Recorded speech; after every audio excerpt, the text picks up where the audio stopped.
मेरे प्यारे देशवासियों, नमस्कार। 76वें स्वाधीनता दिवस की पूर्व संध्या पर देश विदेश में रहने वाले सभी भारतीयों को मैं हार्दिक बधाई देती हूँ। इस गौरवपूर्ण अवसर पर आपको संबोधित करते हुए मुझे बहुत खुशी हो रही है। एक स्वाधीन देश के रूप में भारत 75 साल पूरे कर रहा है। 14 अगस्त के दिन को विभाजन विभीषिका स्मृति दिवस के रूप में मनाया जा रहा है। इस स्मृति दिवस को मनाने का उद्देश्य सामाजिक सद्भाव, मानव सशक्तिकरण और एकता को बढ़ावा देना है। 15 अगस्त 1947 के दिन हमने औपनिवेशिक शासन की बेड़ियों को काट दिया था। उस दिन हमने अपनी नियति को नया स्वरूप देने का निर्णय लिया था। उस शुभ दिवस की वर्षगांठ मनाते हुए हम लोग सभी स्वाधीनता सेनानियों को सादर नमन करते हैं। उन्होंने अपना सर्वस्व बलिदान कर दिया ताकि हम सब एक स्वाधीन भारत में सांस ले सकें। भारत की आज़ादी हमारे साथ साथ विश्व में लोकतंत्र के हर समर्थक के लिए उत्सव का विषय है। जब भारत स्वाधीन हुआ तो अनेक अंतर्राष्ट्रीय नेताओं और विचारकों ने हमारी लोकतांत्रिक शासन प्रणाली की सफलता के विषय में आशंका व्यक्त की थी। उनकी इस आशंका के कई कारण भी थे। उन दिनों लोकतंत्र आर्थिक रूप से उन्नत राष्ट्र तक ही सीमित था। विदेशी शासकों ने वर्षों तक भारत का शोषण किया था। इस कारण भारत के लोग गरीबी और अशिक्षा से जूझ रहे थे। लेकिन भारतवासियों ने उन लोगों की आशंकाओं को गलत साबित कर दिया। भारत की मिट्टी में लोकतंत्र की जोड़ें लगातार गहरी और मजबूत होती गई। अधिकांश लोकतांत्रिक देशों में वोट देने का अधिकार प्राप्त करने के लिए महिलाओं को लंबे समय तक संघर्ष करना पड़ा। लेकिन हमारे गणतंत्र की शुरुआत से ही भारत ने सार्वभौमिक वयस्क मताधिकार को अपनाया। इस प्रकार आधुनिक भारत के निर्माताओं ने प्रत्येक वयस्क नागरिकों को राष्ट्र निर्माण की सामूहिक प्रक्रिया में भाग लेने का अवसर प्रदान किया। भारत को यह श्रेय जाता है कि उसने विश्व समुदाय को लोकतांत्रिक की वास्तविक क्षमता से परिचित कराया।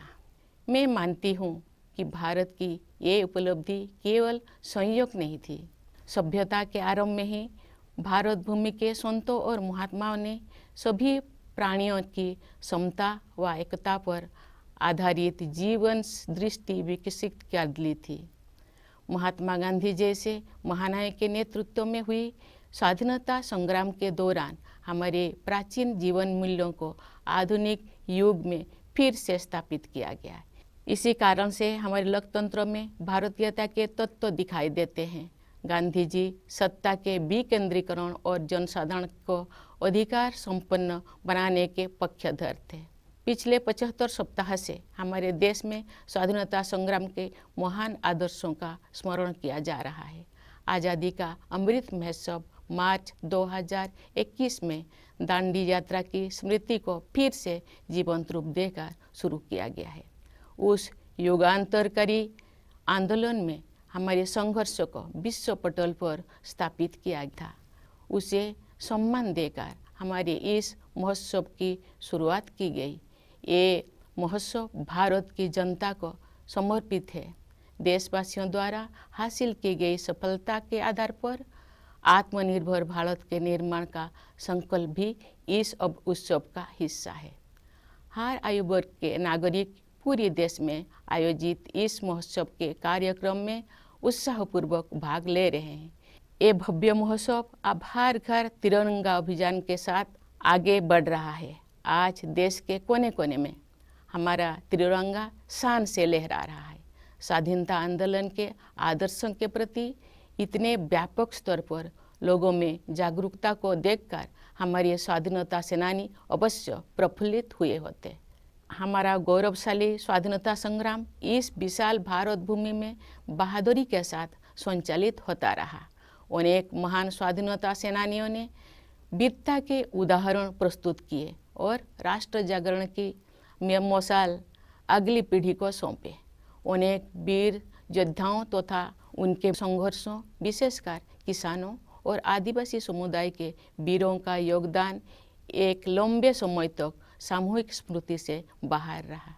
पिछले वर्ष से हर 15 नवंबर को जनजातीय गौरव दिवस के रूप में मनाने का सरकार का निर्णय स्वागत योग्य है। हमारे जनजातीय महानायक केवल स्थानीय या क्षेत्रीय प्रतीक नहीं है, बल्कि ये पूरे देश के लिए प्रेरणा का स्रोत है। प्यारे देशवासियों, एक राष्ट्र के लिए, विशेष रूप से भारत जैसे प्राचीन देश के लंबे इतिहास में 75 वर्ष का समय बहुत छोटा प्रतीत होता है, लेकिन व्यक्तिगत स्तर पर एक कालखंड एक जीवन यात्रा जैसा है।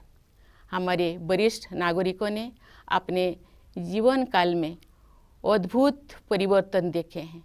ये गवाह है कि कैसे आज़ादी के बाद सभी पीढ़ियों ने कड़ी मेहनत की, विशाल चुनौतियों का सामना किया और स्वयं अपने भाग्य विधाता बने।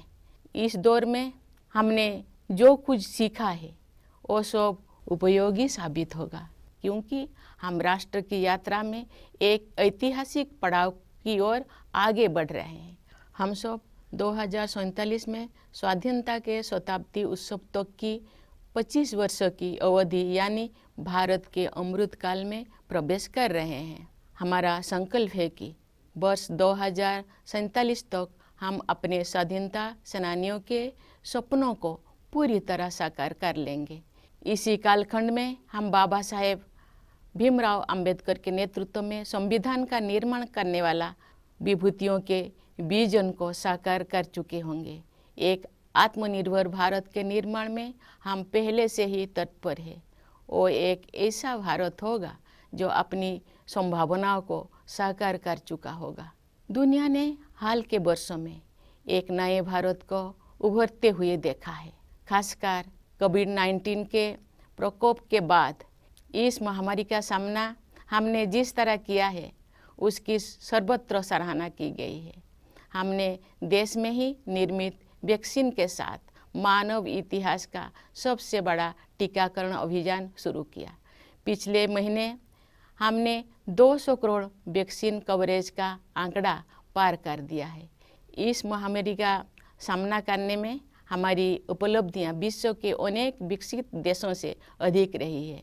इस प्रशंसनीय उपलब्धि के लिए हम अपने वैज्ञानिकों, डॉक्टरों, नर्सों, पैरामेडिक्स और टीकाकरण से जुड़े कर्मचारियों के आभार हैं। इस आपदा में कोरोना योद्धाओं द्वारा किया गया योगदान विशेष रूप से प्रशंसनीय है। कोरोना महामारी ने पूरे विश्व में मानव जीवन और अर्थव्यवस्थाओं पर कठोर प्रहार किया है। जब दुनिया इस गंभीर संकट के आर्थिक परिणामों से जूझ रही थी, तब भारत ने स्वयं को संभाला और अब पुनः तीव्र गति से आगे बढ़ने लगा है। इस समय भारत दुनिया में सबसे तेजी से बढ़ रही प्रमुख अर्थव्यवस्था में से एक है। भारत को स्टार्टअप इकोसिस्टम का विश्व में ऊंचा स्थान है। हमारे देश में स्टार्टअप्स की सफलता, विशेषकर यूनिकॉर्न्स की बढ़ती हुई संख्या हमारी औद्योगिक प्रगति का शानदार उदाहरण है। विश्व में चल रही आर्थिक कठिनाई के विपरीत भारत की अर्थव्यवस्था को तेजी से आगे बढ़ाने के श्रेय सरकार तथा नीति निर्माताओं को जाता है। पिछले कुछ वर्ष के दौरान फिजिकल और डिजिटल इंफ्रास्ट्रक्चर के विकास में अभूतपूर्व प्रगति हुई है। प्रधानमंत्री गति शक्ति योजना के द्वारा कनेक्टिविटी को बेहतर बनाया जा रहा है। परिवहन के जल, थल, वायु आदि पर आधारित सभी माध्यमों को भलीभांति एक दूसरे के साथ जोड़कर पूरे देश में आवागमन को सुगम बनाया जा रहा है। प्रगति के प्रति हमारे देश में दिखाई दे रही उत्साह का श्रेय कड़ी मेहनत करने वाले हमारे किसान व मजदूर भाई बहनों को भी जाता है। साथ ही व्यवसाय की सूझबूझ से समृद्धि का सृजन करने वाले हमारे उद्यमियों को भी जाता है। सबसे अधिक खुशी की बात है कि देश का आर्थिक विकास और अधिक समावेशी होता जा रहा है तथा क्षेत्रीय विषमताएं भी कम हो रही है। लेकिन ये तो केवल शुरुआत ही है। दूरगामी परिणाम वाले सुधारों और नीतियों द्वारा इन परिवर्तनों की आधारभूमि पहले से ही तैयार की जा रही थी। उदाहरण के लिए डिजिटल इंडिया अभियान द्वारा ज्ञान पर आधारित अर्थव्यवस्था की आधारशिला स्थापित की जा रही है। राष्ट्रीय शिक्षा नीति का उद्देश्य भावी पीढ़ी को औद्योगिक क्रांति के अगले चरणों के लिए तैयार करना तथा उन्हें हमारी विरासत के साथ फिर से जोड़ना भी है। आर्थिक प्रगति से देशवासियों का जीवन और भी सुगम होता जा रहा है। आर्थिक सुधारों के साथ साथ जन कल्याण के नए कदम भी उठाया जा रहे हैं। प्रधानमंत्री आवास योजना की सहायता से गरीब के पास स्वयं का घर होना अब एक सपना नहीं रह गया, बल्कि सच्चाई का रूप ले चुका है। इसी तरह जल जीवन मिशन के अंतर्गत हर घर जल योजना पर कार्य चल रहा है। इन उपायों का और उसी तरह के अन्य प्रयासों का उद्देश्य सभी को, विशेषकर गरीबों को, बुनियादी सुविधाएं प्रदान करना है। भारत में आज संवेदनशीलता व करुणा के जीवन मूल्यों को प्रमुखता दी जा रही है। इन जीवन मूल्यों का मुख्य उद्देश्य हमारे वंचित, जरूरतमंदों तथा समाज के हाशिए पर रहने वाले लोगों के कल्याण हेतु कार्य करना है। हमारे राष्ट्रीय मूल्यों को नागरिकों के मूल कर्तव्यों के रूप में भारत के संविधान में समाहित किया गया है। देश के प्रत्येक नागरिक से मेरा अनुरोध है कि वे अपने मूल कर्तव्यों के बारे में जानें, उनका पालन करें, जिससे हमारा राष्ट्र नई ऊंचाइयों को छू सके। प्यारे देशवासियों, आज देश में स्वास्थ्य, शिक्षा और अर्थव्यवस्था तथा उनके साथ जुड़े अन्य क्षेत्रों में जो अच्छे बदलाव दिखाई दे रहे हैं, उनके मूल में सुशासन पर विशेष बल दिए जाने की प्रमुख भूमिका है। जब राष्ट्र सर्वोपरि की भावना से कार्य किया जाता है तो उसका प्रभाव प्रत्येक निर्णय एवं कार्य क्षेत्र में दिखाई देता है। ये बदलाव विश्व समुदाय में भारत की प्रतिष्ठा में भी दिखाई दे रहा है। भारत के नया आत्मविश्वास का स्रोत देश के युवा, किसान और सबसे बढ़कर देश की महिलाएं हैं। अब देश में स्त्री पुरुष के आधार पर असमानता कम हो रही है। महिलाएं अनेक रूढ़ियों और बाधाओं को पार करते हुए आगे बढ़ रही हैं। सामाजिक और राजनीतिक प्रक्रियाओं में उनकी बढ़ती भागीदारी निर्णायक साबित होगी। आज हमारी पंचायती राज संस्थाओं में निर्वाचित महिला प्रतिनिधियों की संख्या 14 लाख से कहीं अधिक है। हमारे देश की बहुत सी उम्मीदें हमारी बेटियों पर टिकी हुई है। समुचित अवसर मिलने पर वे शानदार सफलता हासिल कर सकती है। अनेक बेटियों ने हाल ही में संपन्न हुए राष्ट्रमंडल खेलों में देश का गौरव बढ़ाया है। हमारे खिलाड़ी अन्य अंतर्राष्ट्रीय प्रतियोगिताओं में भी देश को गौरवान्वित कर रहे हैं। हमारे बहुत से विजेता समाज के वंचित वर्गों में से आते हैं। हमारी बेटियां फाइटर पायलट से लेकर स्पेस साइंटिस्ट होने तक हर क्षेत्र में अपना परचम लहरा रहे हैं। प्यारे देशवासियों, जब हम स्वाधीनता दिवस मनाते हैं तो वास्तव में हम अपनी भारतीयता का उत्सव मनाते हैं। हमारा भारत अनेक विविधताओं से भरा देश है, परंतु इस विविधता के साथ ही हम सभी में कुछ ना कुछ ऐसा है जो एक समान है। यही समानता हम सभी देशवासियों को एक सूत्र में पिरोती है तथा एक भारत श्रेष्ठ भारत की भावना के साथ आगे बढ़ने के लिए प्रेरित करती है। भारत अपने पहाड़ों, नदियों, झीलों और वनों तथा उन क्षेत्रों में रहने वाले जीव जंतुओं के कारण भी अत्यंत आकर्षक है। आज जब हमारे पर्यावरण के सम्मुख नई नई चुनौतियां आ रही है, तब हमें भारत की सुंदरता से जुड़ी हर चीज़ का दृढ़तापूर्वक संरक्षण करना चाहिए। जल, मिट्टी और जैविक विविधता का संरक्षण हमारी भावी पीढ़ियों के प्रति हमारा कर्तव्य है। प्रकृति की देखभाल माँ की तरह करना हमारी भारतीय संस्कृति का अभिन्न अंग रहा है। हम भारतवासी अपनी पारंपरिक जीवन शैली से पूरी दुनिया का सही राह दिखा सकते हैं। योग एवं आयुर्वेद विश्व समुदाय को भारत का अमूल्य उपहार है, जिसकी लोकप्रियता पूरी दुनिया में निरंतर बढ़ रही है। प्यारे देशवासियों, हमारे पास जो कुछ भी है वो हमारी मातृभूमि का दिया हुआ है। इसलिए हमें अपने देश की सुरक्षा, प्रगति और समृद्धि के लिए अपना सब कुछ अर्पण कर देने का संकल्प लेना चाहिए। हमारे अस्तित्व की सार्थकता एक महान भारत के निर्माण में ही दिखाई देगी। कन्नड़ा भाषा के माध्यम से भारतीय साहित्य को समृद्ध करने वाले महान राष्ट्रवादी कवि कुवेंपु ने कहा है, नानु अड़िवे नीनु अड़िवे नम्मा एलु बिगोड़ मेले मूडुबुदु नव भारत दलीले। अर्थात मैं नहीं रहूँगा, नहीं रहेंगे तुम, परंतु हमारी अस्थियों पर उदित होगी नई भारत की महागाथा। उस राष्ट्रवादी कवि का ये स्पष्ट आह्वान है कि मातृभूमि तथा देशवासियों के उत्थान के लिए सर्वस्व बलिदान करना हमारी आदर्श होना चाहिए। इन आदर्शों को अपनाने के लिए मैं अपने देश के युवाओं से विशेष अनुरोध करती हूँ।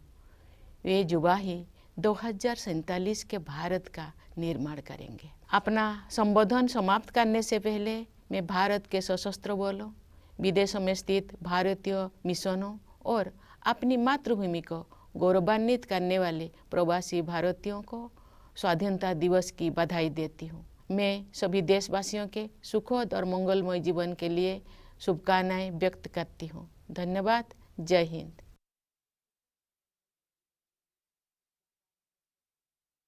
My dear fellow citizens, Namaskar. My heartiest greetings in advance to all Indians living in the country and abroad on the eve of the 76th Independence Day. I am delighted to address you on this momentous occasion. India is completing 75 years as an independent nation. 14 August is observed as Partition Horrors Remembrance Day, so as to promote social harmony, unity and empowerment of people. Tomorrow marks the day when we had freed ourselves from the shackles of colonial rulers and decided to reshape our destiny. As all of us celebrate the anniversary of that day, we vow to all those men and women who made enormous sacrifices to make it possible for us to live in a free India. It is a cause of celebration not only for all of us, but also for every advocate of democracy around the world. When India won independence, there were many international leaders and experts who were skeptical about the success of democratic form of government in India. They had their reasons to be doubtful. In those days, democracy was limited to economically advanced nations. India, after so many years of exploitation at the hands of foreign rulers, was marred by poverty and illiteracy. But we Indians proved the skeptic wrong. Democracy not only grew roots in this soil, it was enriched too. In most other well-established democracies, women had to wage long drawn struggle to get the right to vote. But India adopted universal adult franchise right since the beginning of the Republic. Thus, the makers of modern India enabled each and every adult citizen to participate in the collective process of nation building. Thus, India can be credited to have helped the world discover the true potential of democracy. I believe this was not a coincidence. At the beginning of civilization, saints and seers of this land had developed a vision of humanity that was defined by equality of all, indeed oneness of all.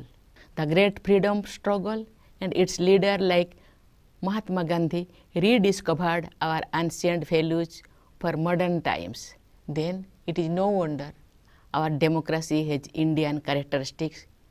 Gandhiji advocated decentralization and power to the people. For 75 weeks, now the nation has been commemorating these noble ideas that won us freedom. In March 2021, we began the Azadi Ka Amrit Mahotsav with the reenactment of the Dandi March. This way, Our celebration began with a tribute to that watershed event which had put our struggle on the world map. This festival is dedicated to the people of India.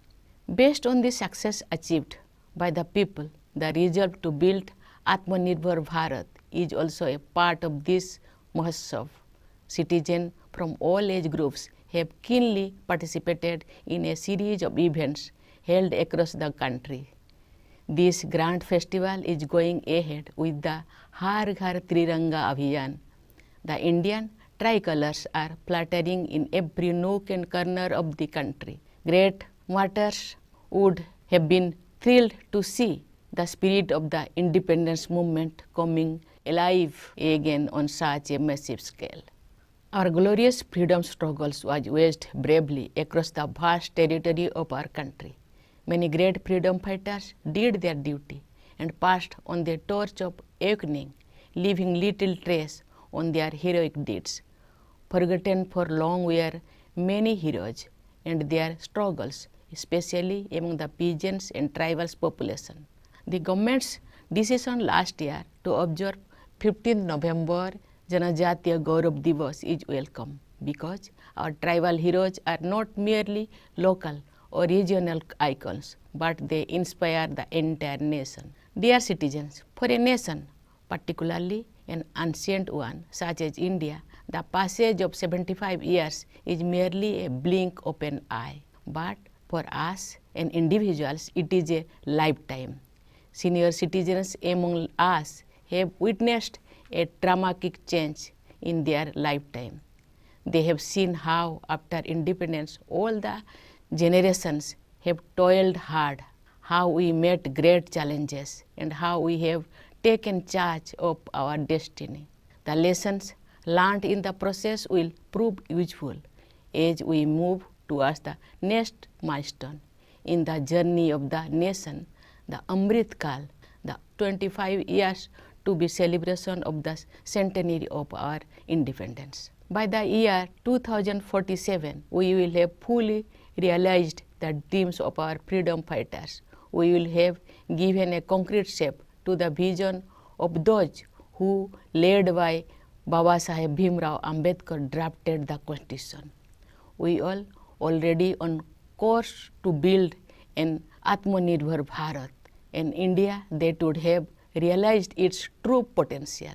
The world has seen a new India rising in recent years, more so after the outbreak of COVID-19. Our response to the pandemic has been appreciated everywhere. We launched the biggest vaccination drive in human history with vaccines manufactured in the country itself.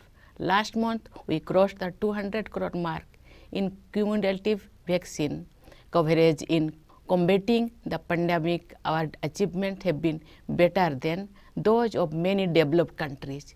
For this feat, we are grateful to our scientists, doctors, nurses, paramedics, and the staff associated with vaccination. The pandemic has uprooted lives and also economies in the entire world. When the world has been battling the economic consequences of the great crisis, India got its act together and is now moving forward. India is among the fastest growing major economies in the world. India's startup ecosystem ranks high in the world. The success of startups in our country, especially the growing number of unicorns, is a shining example of our industrial progress. The government and policymakers deserve credit for beating the global trend and helping the economy flourish. During the last few years, unprecedented progress has been made in the development of physical and digital infrastructure. Through the Pradhan Mantri Gati Shakti Yojana, all the modes of connectivity based on water, land, air, etc. are being integrated in the whole country to enable seamless transportation across the country. For the vibrancy of growth visible in our country, credit must also be given to workers and farmers whose hard work has made it possible, and entrepreneurs whose business acumen has created wealth. What is all the more heartening is that the growth is becoming more inclusive and regional disparities too are reducing. But this is only the beginning. A series of economic reforms and policy initiatives have been preparing the ground for a long term.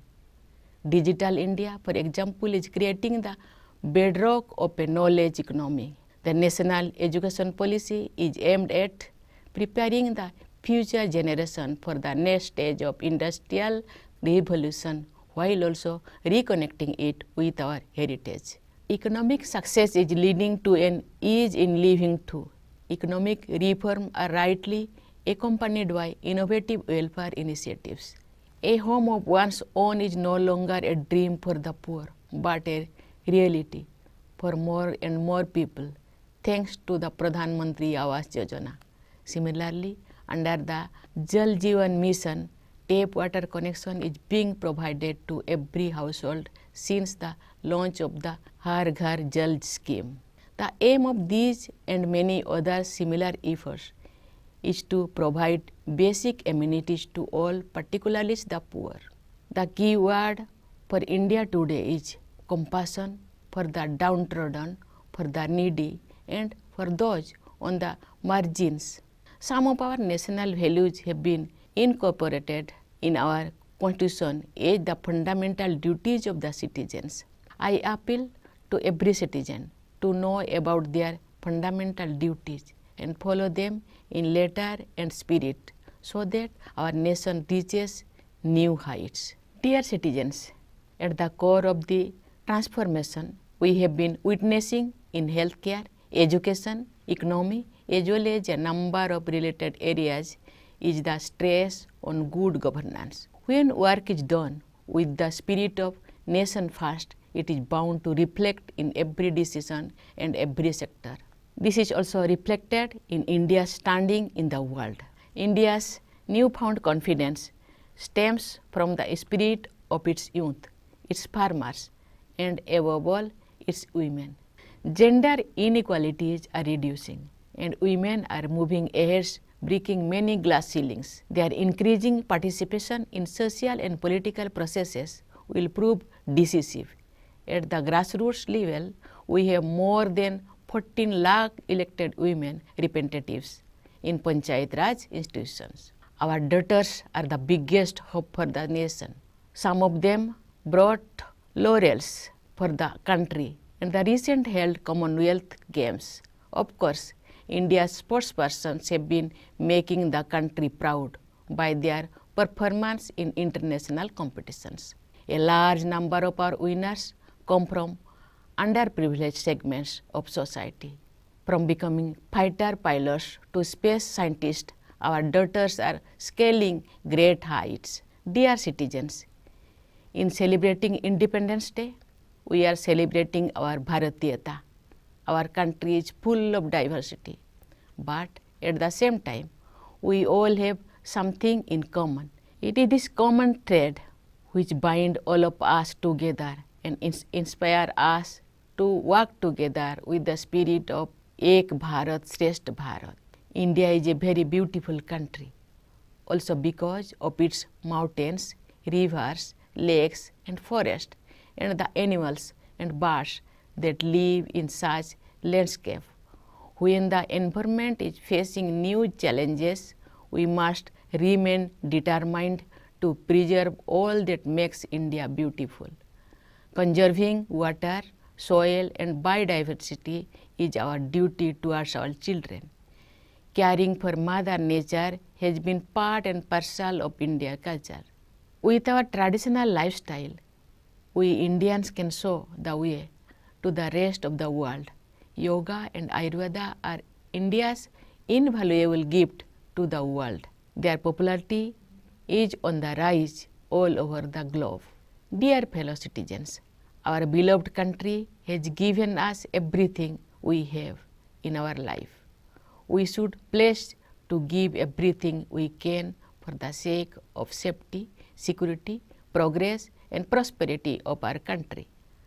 Our existence will become meaningful only in building a glorious India. The great nationalist poet Kuvempu, who enriched Indian literature through Kannada language, had written, Nannu Odive, Ninnu Odive, Nomma Eduveಗಳ ಮೇಲೆ ಮುಡ್ಡುಬುದು ನವ ಭಾರತದ ಲೀಲೆ, which means I will pass, so will you, but on our bones will arise the great tale of a new India. This is a clarion call of the nationalist poet for making total sacrifice for the motherland and upliftment of fellow citizens. To follow these ideals is my special appeals to the youth of the country who are going to build the India of 2047. Before I conclude, I would like to extend Independence Day greetings to the armed forces, to the members of Indian missions abroad, and to the Indian diaspora who continue to make their motherland proud. My best wishes to all of you. Thank you. Jai Hind.